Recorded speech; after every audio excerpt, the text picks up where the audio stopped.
Благодарам, председателке.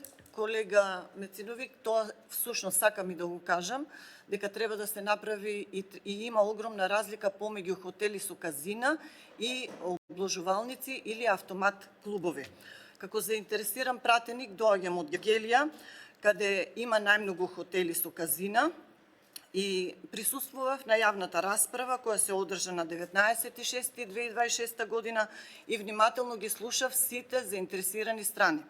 Овој амандман всушност произлезе од представник и од засегнатите страни од хотел казино Аполонија од Гевгелија, кој е всушност хотел казино со 5 звездички и кој е најстарото казино во Гевгелија, датира од 1984 година.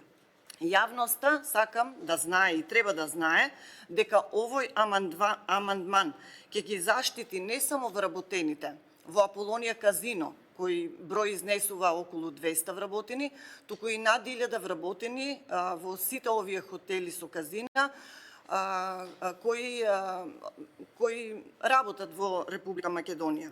Друго што е битно и кое што треба да се нагласи со овој амандман е дека предложениот амандман со исклучок не аменува целта на законот, туку укажува на суштинската разлика токму помеѓу казината како строго регулирани и високо контролирани објекти од една страна и останатите форми на приредување посебни игри на среќа од друга страна. Имено хотелите со казина представуваат најстрого регулирана форма на приредување на игри на среќа во Република Македонија. Тие имаат системи на задолжителна контрола на посетителите, проверка на идентитетот и контролиран пристап.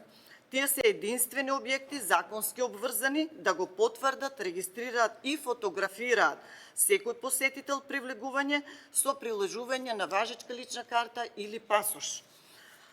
Со ова практично е оневозможен влез на малолетни лица и ако целта на законот е нивна заштита, таа всушност постои во овие хотели со казина.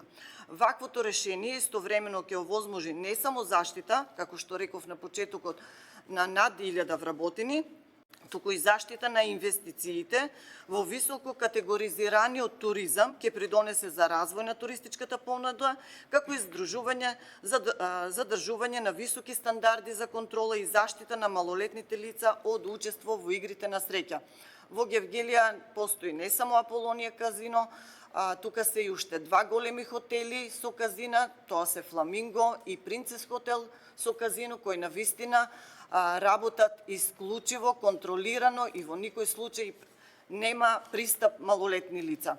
Напротив, тие се отворени за странски гости, заради што бенефит имаме и ние како град и нормално е зошто јас го поднесувам овој амандман. Благодарам.